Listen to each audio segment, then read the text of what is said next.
অনেক সময় কন্ট্যাক্ট নেওয়ার পরও মনে হয় যে আসলে পারবো কি কাজটা উঠোতি না পারবো না, অনেক সময় এরকমই মনে হয়। তা আসলে এই জায়গা একটা মাদ্রাসা পুরোনো কাজ ভেঙে চুরে নিয়ে করা হচ্ছে, কিন্তু কন্ট্যাক্ট নেওয়ার সময় হয়তো ভাবিলাম যে হয়তো বা কাজটা উঠোতে পারবো না, হয়তো বা দেখা যাচ্ছে যে একটু দিন হলেও হইতে পারি, কিন্তু না, আসলে এই কাজটা করে মোটামুটি যা হোক একটু লাভ হয়েছে, লস হয়নি। এই জায়গায় 6টা বাথরুম আর হলে একটু ফ্লোর আছে, কিন্তু ভাঙিয়ে চুরে নিয়ে করা লাগতেছে, তো প্যান সব ব্লক করে করে উঠোন লাগতেছে, কি পরিমাণ ধুলো খাইছি তা তো আগের ভিডিওয়ে দেখেছেন।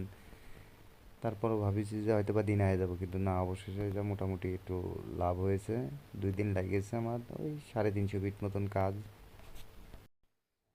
তারপর আসলে মাদ্রাসার কাজ তো কন্ট্যাক্ট নেওয়ার পরও আপনার কিছু টাকা কম দিয়েছে। যা কন্ট্যাক্ট নেওয়া হয় অনেক সময় কি করার, কিছু করার থাকে না, তারপরেও কম দেয়। এখন এখানে যদি আমি দিন আয়ে যেতাম হয়তো বা আমার বেশি টাকা দিত কিনা, জনের টাকাটা পুরোপুরি দিত কিনা, আসলে ডাউট লাগতেছে। তারপরও আপনার মাদ্রাসার কাজ তো কিছু টাকা কম দিলেও সমস্যা হয়নি, কেননা তারপর আমার তো লাভ হয়েছে। কিন্তু অনেক ক্ষেত্রে অনেক বাড়িওয়ালা আছে আপনার কোনো রকম ছাড় দিতে চায় না।